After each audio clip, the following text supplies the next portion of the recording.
Лукашенко заяўляе аб намеры папрасіць у Пуціна ядерную зброю, таксама прызнае Крым расійскім і нават збіраецца туды паехаць, а тым часам яму прылетае пяты пакет санкцый ад еўразвязу. Паважанае гаспадарства, добры вечар, мяне зваць Зміцер Міцкевіч, вы глядзіце праграму без акрэдытацыі, і менавіта гэтыя тэмы мы сёння і будзем абмяркоўваць. А рабіць гэта разам са мной будуць мае сябры і калегі. Настасія Умен, журналіст-фрылансер. Добры вечар. Прывітанне. Павел Лодын, выканаўчы дырэктар Цэнтру палітычных наратываў дэмакратыі. Прывітанне. І Михаил Кірылюк, прадстаўнік Народнага антыкрызіснага ўпраўлення. Добрый вечер. Давайте, напэўна, з самага актуальнага. Лукашенко даў інтэрв'ю Кісельову, нагаварыў там шмат цікавых і не вельмі для яго рэчаў. Вось давайте разбярэмся. Наколькі гэта інтэрв'ю увогуле было для яго запланаваным, і ці сапраўды ён сказаў там толькі тое, што хацеў сказаць. Вось, Настасія, у мяне адразу гэтае пытанне да цябе. Я мяркую, гэта інтэрв'ю было вымушанае для Лукашэнкі для таго, каб ураўнаважыць баланс пасля даволі няўдалага з яго пункту гледжання інтэрв'ю для тэлеканала BBC, дзе ён паўстаў абсалютна гістарычным, абсалютна згубленым дыктатарам, які літаральна згубіў кантроль над усім, і ўсё, што ў яго засталося, гэта эмоцыі. Акром таго, трэба было пацвердзіць сваю скіраванасць на ўсход, і дзеля гэтага, канешне, і было прынята вось гэта запрашэнне толькі на гэты раз з Кісельовым пагаварыць, бо, наколькі я ведаю, такое запыт на інтэрв'ю быў адпраўлены таксама ад небезвядомага прапагандыста Салаўёва, але Лукашенко альбо яго адміністрацыя гэта запрашэнне не прыняла. Таму я гляджу на гэта інтэрв'ю выключна як на вымушанае, і ўсё, што там было сказана, гэта такія рэчы, каб паставіць галочку, што Владимир Владимирович, я з вами, і вы мой першы партнёр, number one forever, і ўсё астатняе гэта застаецца выключна для дыскусій і пустых словаў. Але ўвогуле, па-твойму, якія моманты ён там не хацеў агучваць, але прыйшлося? Я мяркую, яго ёсць некалькі рэчаў, якія ён захоўваў у якасці такіх козыраў на потым, на самы апошні момант. Гэта, безумоўна, прызнанне Крыма. Першае, гэта такое прызнанне, скажем так, заканадаўчае, таму што нават на ўзроўні беларускіх інстытуцый, якімі б яны там не былі недэмакратычнымі і гэтак далей, прызнання Крыма з беларускага боку не было. І, значыць, адзін пункт – гэта фактычнае прызнанне Крыма, другое – гэта візіт у Крым беларускага кіраўніка, і першае ўжо было зроблена такія паўкрокі, і, скажем так, візіт гэта ўжо будзе канчатковае прызнанне, і ў Лукашэнкі застанецца на адзін козыр меней. І другое, я думаю, што было сказана на эмоцыях, гэта рэч пра ядзерную зброю, што мы яе, маўляў, вернем. Я думаю, гэта не было ўзгоднена з Расіяй, усё, што ён сказаў наконт гэтага. І, хутчэй, для Крымля гэта было праблемай, бо потым давялося, скажем так, апраўдвацца, што не-не-не, мы надзейны партнёр, калі мы падпісалі дамову аб без'ядзерных краінах, то мы Беларусі і не будзе вяртаць гэтую зброю. Такім чынам, гэта Крым, і вось гэта даволі нелепая рэч пра ядзерную зброю Беларусі. Михаила, вось па-вашаму, гэтая заява пра ядзерную зброю. Вот вельмі ж цікавая рэч. Бачна было, што на эмоцыях сказана, але вы раней вот са свайго досведу такую імпульсіўнасць Лукашэнкі заўважалі менавіта ў вот гэтым пытанні. І ў прынцыпе для яго вось гэтая там ядзерная зброя, ён гэта проста эмацыйна высказвае, альбо сапраўды вот яму гэта вот хочацца. Яму хацелася б гэта мець дзеля таго, каб рэальна там гразіць всім сваім уяўным і неуяўным ворагам. Могу толькі сказаць, што не ўсе жаданні яны могуць здзейсняцца. І як тут казала наша калега, я з ёй згаджаюся ў тым, што выкананне гэтага жадання гэта будзе праблема ў першую чаргу для самой Расіі, таму што наўрад ці Пуцін натолькі давярае Лукашэнку, каб даць яму зброю, тому што калі гэту зброю ён яму дасць гіпатэтычна і Лукашенко будзе кантраляваць, то які ў Пуціна будзе ўплыў на самога Лукашенка, як аб гэтым пісалі. То бок жаданні могуць быць разныя, але я не веру ў то, што ў яго зараз ёсць для гэтага магчымасці. Вось вы тут таксама сказалі добрую рэч пра залежнасці, пра тое, што калі Пуцін нешта і перадасць Лукашэнку, то пасля не зможа яго кантраляваць. Але тое, што мы бачым цяпер, што Пуцін, калі штосьці Лукашэнку і перадае, вось, напрыклад, як гэтыя С-400, то ён іх не перадае ў карыстанне, а ён іх перадае разам са сваімі аператарамі і разам, скажам так, са сваім кантролем всего гэтага абсталявання. І вось гэтая заява Лукашэнкі там аб жаданні атрымаць нейкія чарговыя комплексы там і таксама С-500, вось, здаецца, укладваецца все в тую ж самую канву. Па-вашаму, можа Пуцін нейкім чынам пайсці на такую саступку в абмен на вось гэтае прызнанне Крыма, да? Ці можа ён сапраўды пайсці на тое, каб Лукашэнку штосьці перадаць? Альбо мы пабачым далей такое ж самае вот развіццё падзеяў выключна, скажем так, пад кантролем Расійскай Федэрацыі. Я думаю, па-першае, што рыторыка Лукашенка, она, як правильно сказала наша калега Анастасія, накіравана ў першую чаргу на Пуціна, так, это дэманстрацыя лаяльнасці. Па-другое, яна накіравана у тым ліку і на захад, напэўна, каб прадэманстраваць тое, што ён можа павысіць стаўкі, тое, што ён можа павялічыць узровень пагрозы са свайго боку, тое, што ён такая праблема, з якой трэба лічыцца. Наколькі гэта сур'ёзна, даведаемся. Пакуль што мы не бачылі нічога сур'ёзнага, акрамя вельмі сумна завершанага мігранцкага крызіса. Дарэчы, яшчэ пытанне, ці завершанага.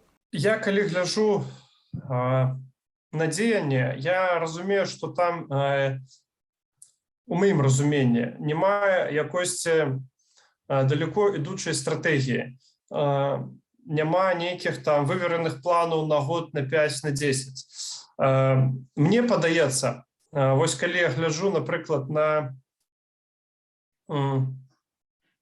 малых дзяцей, якія правяраюць граніцы просто на практыцы, да, наколькі далёка я змагу пайсці, так?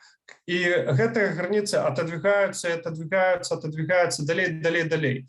І вось гэта залежыць ужо ад супрадзення ўнутры Беларусі і ад супрадзення звонку з боку Еўразвязу. Калі даваць пайсці далёка, пойдуць далёка. Калі не даваць, калі даваць жорсткі адпор, нікуды не пойдуць. Таму што мы бачылі, што быў намер спачатку увогуле зрабіць такі спробу аднабаковага кантралявання граніцы, каб мы тут кантралявалі мяжу, а яны не кантралявалі. Гэта не атрымалася. Потым была спроба, давайте мы вас попросім зрабіць калідор у Германію. Не атрымалася. А давайте мы попросім даць нам грошы за гэтых мігрантаў. Не атрымалася. Цяпер зараз за свае грошы адпраўляюць гэтых мігрантаў назад, ну, дарэчы, не за асабіста свае, а за грошы усіх нас, беларусаў. Зараз выдумляюць штосьці яшчэ. І мы бачым, што калі дзеянні сагласованыя і жорсткія, то гэта працуе. Вот, дарэчы, якраз пра жорсткасць. Павел, у мяне тут пытанне да цябе. Наста прыгадала тут пра прызнанне Крыма фактычнае.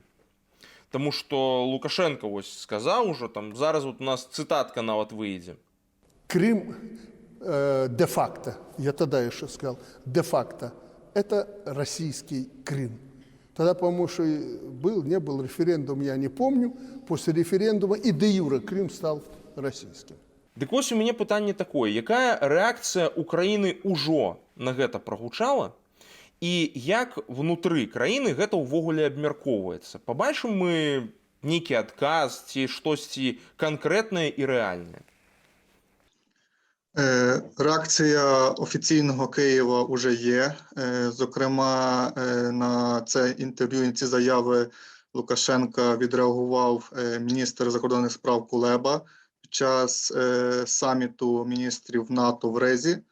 Однак ця реакція, можна сказати, те, що відрізняється від загальносуспільної в Україні, тому що якщо промоніторити суспільну реакцію, то там вже фактично йдеться, що Лукашенко вже відкрито признав.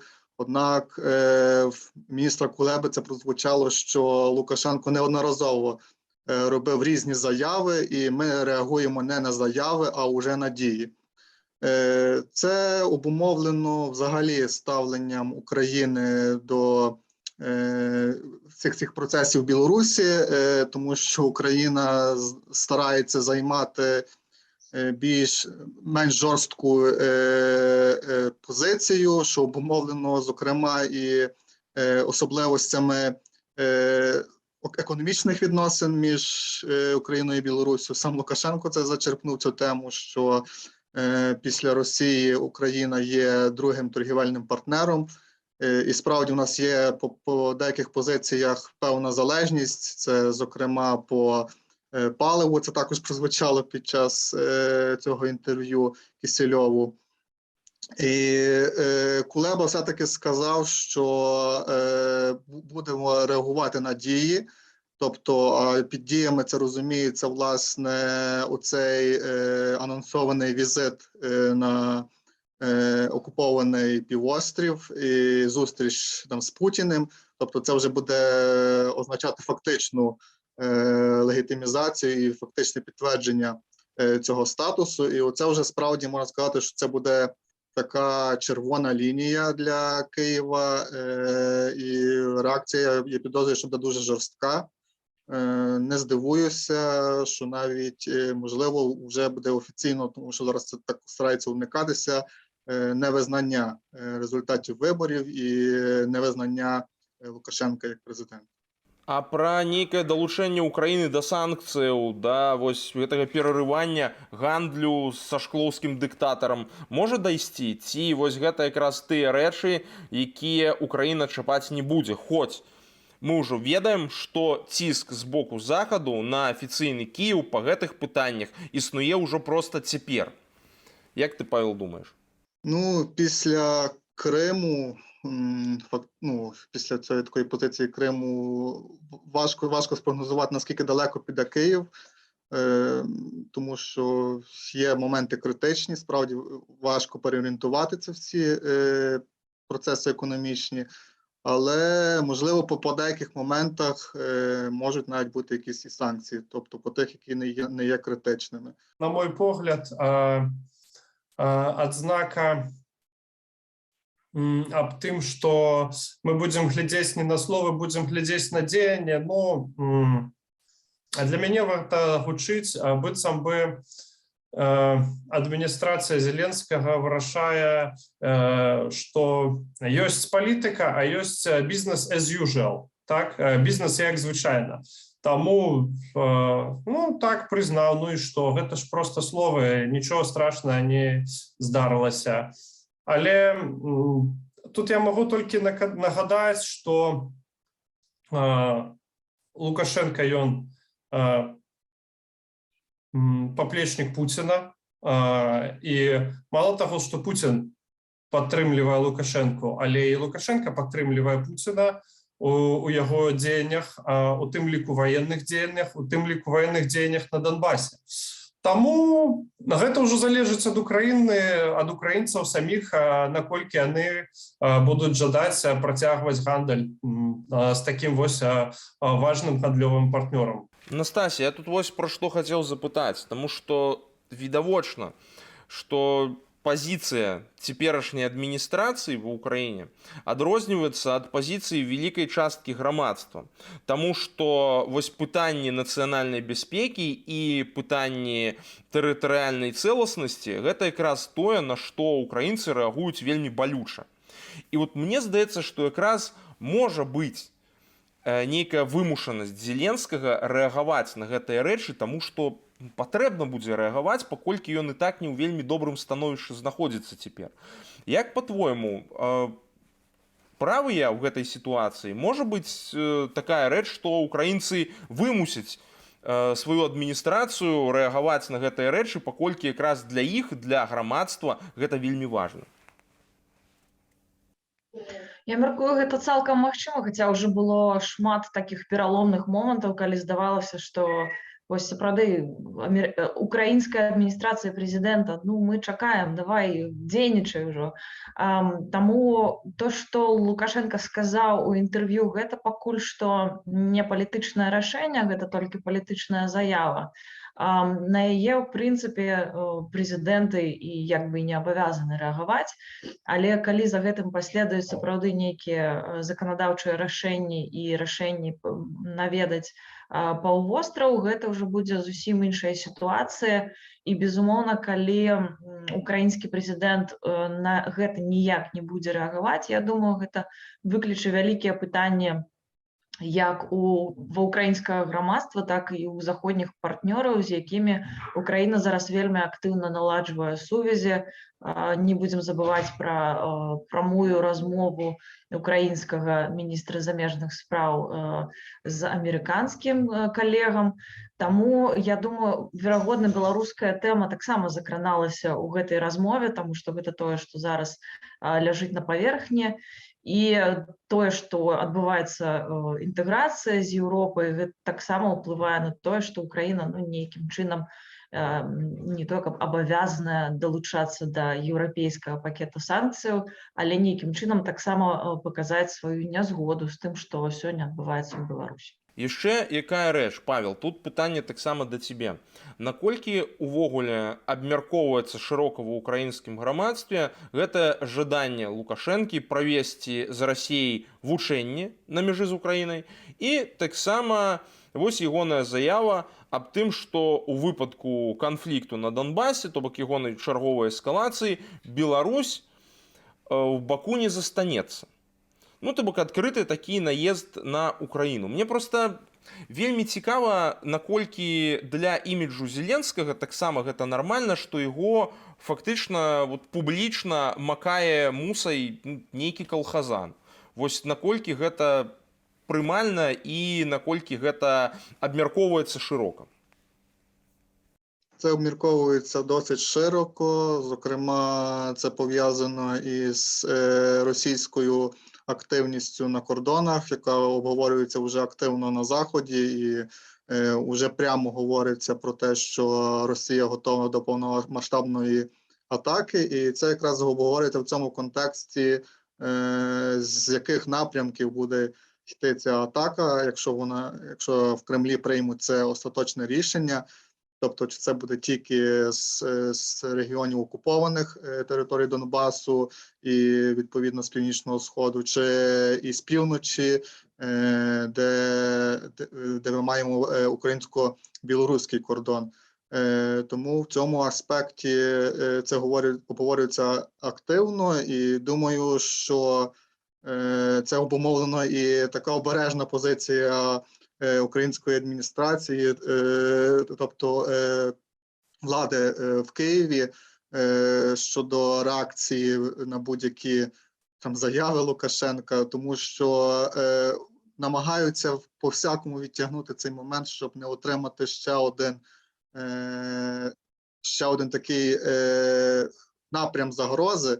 Однак наскільки це вдасться, тому що ми бачимо, що такий своєрідний політичний люфт в Лукашенка у його намаганні маневрувати, то, що ми бачили раніше, він все більше зменшується і все більше він узалежнюється від Кремля. І, зокрема, я це бачу і це інтерв'ю його Кисельову, це намагання якраз дійсно показати, що я з вами, і якось виявити свою лояльність, щоб на цьому зупинитися. Але думаю, що Путін буде все більше нам вимагати чітких кроків, і тут питання, наскільки вже в Лукашенка є такі можливості далі маневрувати. І якщо ми будемо бачити далі ці такі кроки і такий синхрон дій з Росією, то далі, я думаю, буде і жорсткіша позиція України в цьому плані. І вось якраз вельмі добра мы падыходзім да тэмы абмежавання маневра для Лукашэнкі. Ну, ён фактычна сам сваімі ручкамі гэта робіць. У стасунках з Захадам давёў выключна да палітыкі санкцыяў і жорсткай пазіцыі, цяпер гэта робіць фактычна ў кірунку Украіны. Дык вось да пытання санкцыяў. Тут учора прылецеў у Лукашэнку 5-й пакет ад Еўразвяза. Наколькі гэта ўвогуле сур'ёзна і калі мы можам чакаць непасрэдных вынікаў для рэжыму? То бок, калі гэта запрацуе в поўны маштаб? Вось, Міхаіл, адразу у вас хочацца аб гэтым і запытаць. Глядзіце, мы можам размаўляць пра два пакеты галоўных. Это пакет з боку Еўразвяза и пакет с боку Злучаных Штатаў Америки. Пакет з боку Злучаных Штатаў Америки, ён уступае ў сваю моц 1 красавіка наступнага году. Пакет з боку Еўразвяза, ён уступае ў сваю моц ужо зараз. Можна сказаць, што я задаволены, але я задаволены не на 100%, потому что гэта пакуль што не сектаральныя санкцыі, гэта пакуль што санкцыі па канкрэтных прадпрыемстваў, але гэтыя прадпрыемствы ўжо больш крытычныя, яны больш важныя, яны больш адчувальныя для Лукашенка. Напрыклад, той же самы Гродна Азот, напрыклад, тая самая Белшина, беларуская калійная кампанія. Гэта ўсё мае сэнс, і гэта ўсё рабіць неабходна. Вядома, калі б усе нашыя прапановы былі прыняты, то гэты пакет быў бы значна большы. Але мы не можам даваць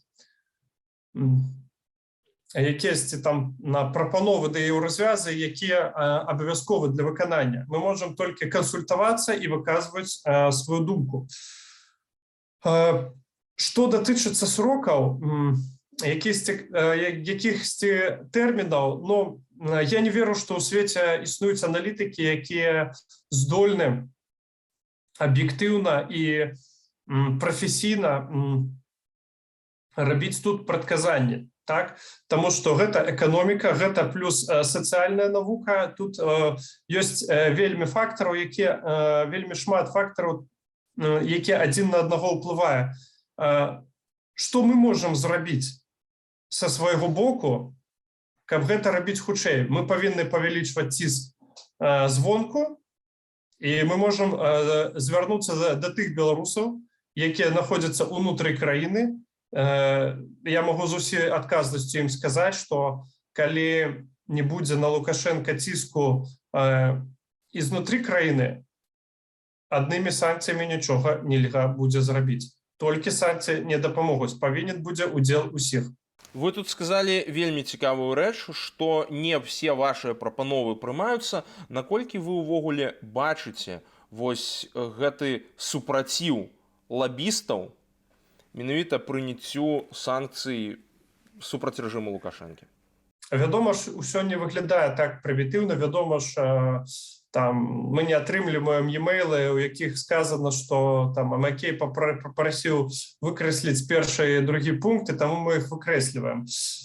Мне здаецца, што тут праблема не столькі ў лабістах, а колькі ў самой палітыкі Еўразвяза, то што яны привыкли рабіць это паступова, і яны робяць это паступова. І ў еўрапейскай палітыкі яны привыкли не рубіць з плеча і заўсёды даць шанец. І, дарэчы, у іх ёсць яшчэ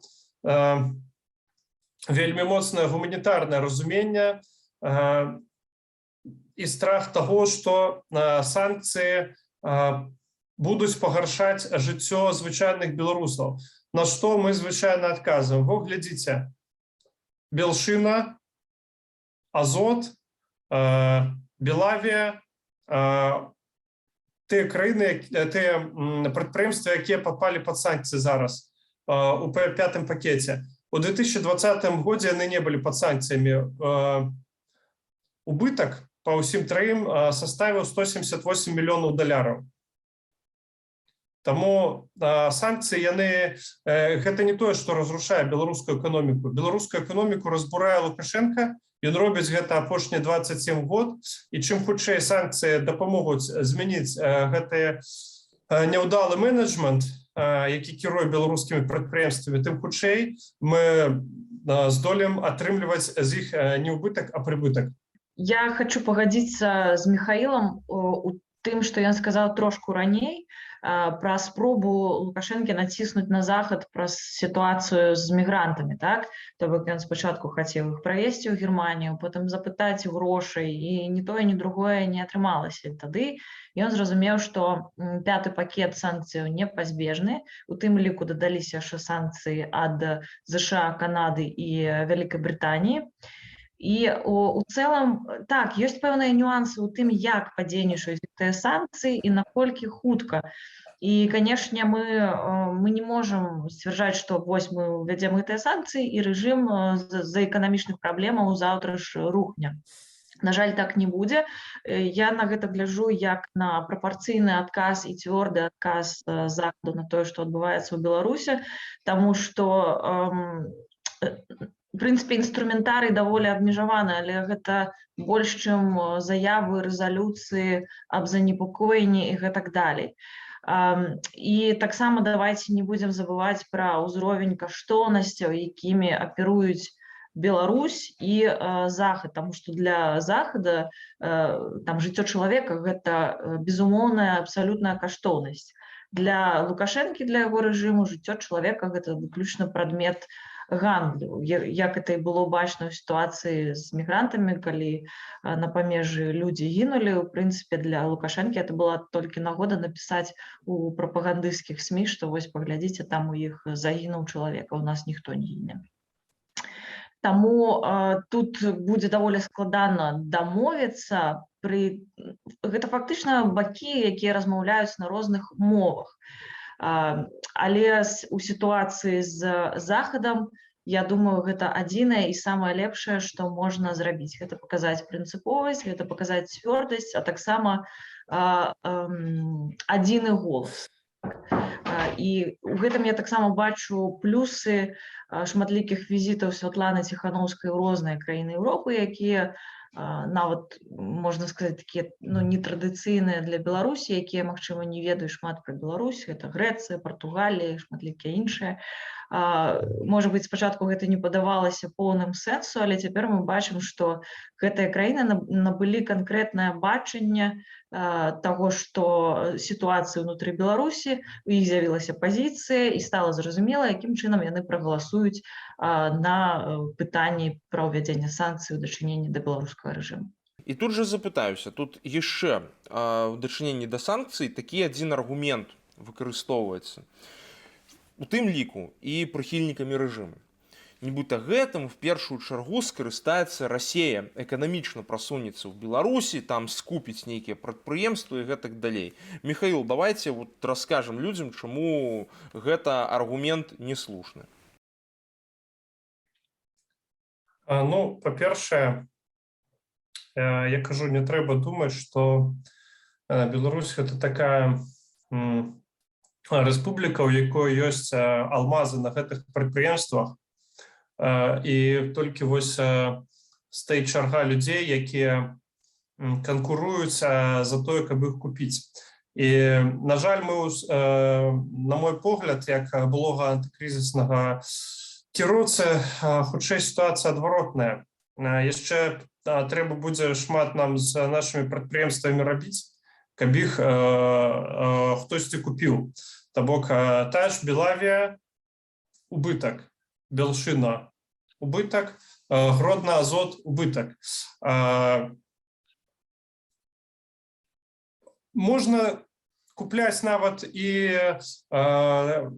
прадпрыемства ў такім стане, так, калі гэта будзе там вельмі прыемныя умовы, але трэба разумець, што гэта не тое, што робіць беларускую эканамічную мадэль. Беларускую эканамічную мадэль робіць калій, робіць нафта, робіць газ, то бок санкцыі робяць становішча Лукашенка шмат больш неўстойлівым. І так мы бачым, што з-за гэтага ён ідзе на нейкія саступкі Пуціну, дзесьці ён прызнае Крым, дзесьці ён там згаджаецца у тое, каб туды паляцець. І, на мой погляд, гэта якраз таки вызначае тое, што мы ўсё робім правільна. Таму што яго ўлада паслабляецца, і любы чалавек, які прыйдзе пасля яго, ён уже не здолее зрабіць такую вертыкаль, такую сістэму кіравання, якая будзе катаваць беларусаў. Лукашенко – гэта чалавек, які сваю кар'еру пачаў з таго, што ён прадаваў сябе як палітыка, які здольны дамовіцца з Расіяй. 20 год таму назад ён зрабіў дамову з саюзнай дзяржавы, з Расіяй. Самы лепшы шанец на аб'яднанне з Расіяй быў, я лічу, у беларусаў 20 год назад. Зараз для мяне такі шанец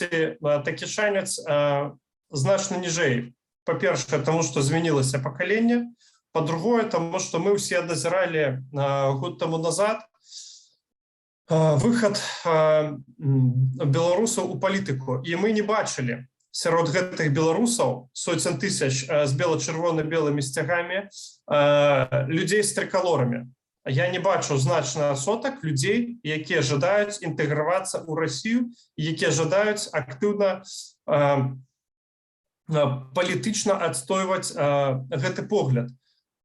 Мы нават, мне здаецца, больш, хай мяне паважаны Паўла паправіць, калі гэта не так, больш такіх украінцаў бачылі ў ўсходняй часткі Украіны калісьці, калі яшчэ вайны не было.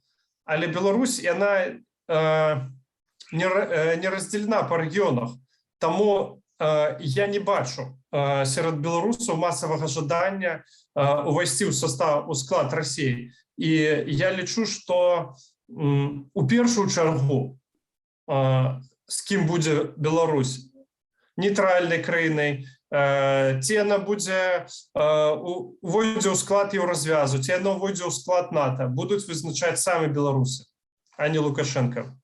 Павел, вот і тут якраз хочацца запытаць, зноў жа, з вашага украінскага досведу, наколькі цяпер, па-вашаму, Расія будзе гатова прасоўвацца менавіта ў Беларусі, і наколькі ёй увогуле зараз трэба гэты геапалітычны праект, вось гэтага аднаўлення, так бы мовіць, гэтых імперскіх тэрыторый, ці гэта больш якраз такі, зноў жа, спроба выгандліваць для сябе лепшыя умовы з Захадам для дээскалацыі?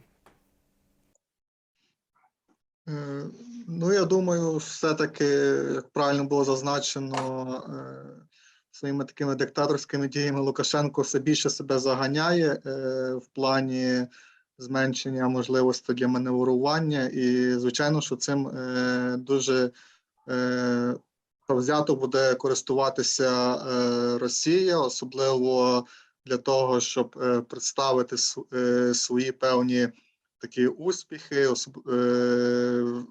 для внутрішнього, зокрема, споживача, тобто для внутрішніх, для громадян. Але я поки що не бачу навіть можливостей, як Лукашенко буде викручуватися з цієї ситуації, тому що чим далі, тим, звичайно, що буде цей градус підвищуватися. І побачимо, як буде виглядати оця кінцева ця конструкція цієї конституційної реформи, яку він обіцяє, і що там які там будуть повноваження розподілені. Поки що я бачу тільки ускладнення ситуації і подальше просування Росії в цьому напрямку. Однак, наскільки це вдасться реалізувати, там, чи на той же 2024 рік, про який дуже багато говорять, там, як період транзиту в Росії, це під питання. І вось тут же ў гэтай канве у Настасі хочацца запытаць, па-твойму, вся гэтая эскалацыя і ў рыторыцы, ну і ў дзеяннях, вось якую мы бачым Лукашэнкі, што гэта значыць і ці ёсць яго ўвогуле нейкая чырвоная лінія, таму што відавочна, што Лукашенко гэта робіць дзеля таго, каб заручыцца падтрымкай Пуціна, таму што ён ведае, што Крэмль заўжды публічна вымушаны падтрымліваць антызаходнія і антыукраінскія ініцыятывы. І таму ён іх стараецца генераваць. Дык вось ёсць нейкая чырвоная мяжа, дзе ён спыніцца і наколькі ўвогуле гэта будзе пакупацца як захадам, так і Крэмлём.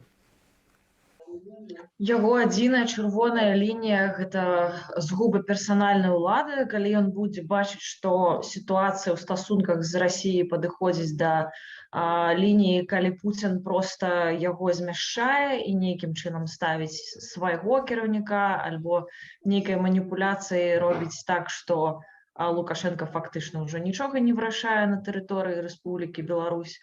Гэта для яго фактычна адзіная лінія з майго пункту погляду. Пакуль ён будзе бачыць, што ўсе ягоныя крокі Расіі адабраюцца і пры гэтым ён не губляе свае пазіцыі, гэта будзе для яго прыемлема. І насамрэч градус яго перспектыў рабіць нешта абсолютно шалёнае быў для мяне бачны ў гэтым інтэрв'ю з BBC, якое я ўзгадвала. Ён фактычна гатовы на ўсё. Калі ён казаў у інтэрв'ю з Кісялёвым, наколькі я памятаю, што ў Беларусі сітуацыя была вельмі сур'ёзная, калі палова Мінска выйшла, і што ён быў гатовы страляць, вось на што ён гатовы. Калі ён называў беларускія НДА тымі, каго трэба выціскаць, гэта таксама паказвае, на што ён гатовы. Таму маё бачанне сітуацыі такое, што будзе гатова, што ад яго будзе патрабаваць Крэмль, і пры гэтым не вымагаць пакінуць прэзідэнцкі пост, тое Лукашэнкам будзе зроблена. І чым далей ён блытаецца, чым далей ён адыходзіць ад дыялогу з Еўропай, тым менш месца для манёўраў, як ужо казаў Паўла, у яго застанецца. Але яшчэ які цікавы момант. Ён жа таксама вось спрабуе на захад прадаць свой стары аргумент, што глядзіце, калі не я, то будзе ў вас Пуцін. Прытым ён спачатку, калі не я, то будуць у вас расійскія танкі, а цяпер, калі не я, то будзе ў вас расійская ядзерная зброя. Гэта ўжо в адчай проста робіцца ад таго, што бачыць, што на захад гэта не дзейнічае і гэта не набываюць. Я думаю, што ён ўжо ўплотную прыблізіўся да таго моманту, калі расійскія войскі сапраўды могуць быць на мяжы з НАТО. Таму гэта не проста заявы, я думаю, гэта перспектывы. І тут ужо ты задаваў пытанне наконт таго, ці будзе гатова Расія перадаць Беларусі дадатковую зброю. Я думаю, толькі на тых умовах, што гэтую зброю будуць кантраляваць расійскія вайскоўцы. Таму гэтая зброя прыйдзе ўжо з расійскім гаспадаром, і гэта адно з патрабаванняў Пуціна. Канешне, пытанне, і пакуль даволі цьмяна зразумела, якія тактычныя планы у Крамля на Беларусь і ці пацягне ён дзве акупаваныя краіны. Вось на гэтым моманце мы, паважанае гаспадарства, і скончым сённяшнюю праграму, да развітаемся з нашымі спікерамі. Бачце, чырвоныя лініі у чарцей пралягаюць толькі там, дзе ім пачынаюць даваць па мусе. Так што беларусам варта быць паслядоўнымі, адказнымі і загартаванымі. Вы глядзелі праграму без акрэдытацыі. З вами быў Зміцер Міцкевіч. Добрага вам вечару і добрых выходных.